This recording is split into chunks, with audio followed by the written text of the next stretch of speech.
Primary उस्ताद अल्लाह रखियो नंदवानी जे क़त्ल सिंध में वधंदड़ लाक़ानूनियत ऐं उस्तादनि जे टारगेट किलिंग ख़िलाफ़ हाई स्कूल डेरोलाल विलेज जे उस्ताद ऐं शागिर्दनि जो स्कूल खां रैली कढी एहतिजाजी मुज़ाहिरो।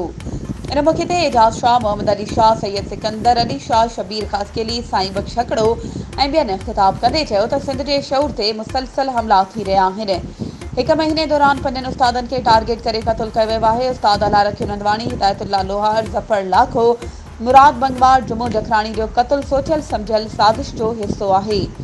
लाक़ानूनियत जी आड़ में उस्तादनि जे क़त्ल ते वक़्त जे हुक्मराननि जी ख़ामोशी असांखे पैगाम ॾेई रही आहे त हुकूमत जी सरपरस्ती में क़बाइली झेड़ा कराईंदड़ सरदारनि, भोतारनि, जागीरदारनि, धाड़ेलनि क़ौम खे जहालत जी ऊंदाही में उछलाइण लाइ सिंध जे शऊर उस्तादनि खे क़त्ल करणु शुरू कयो आहे।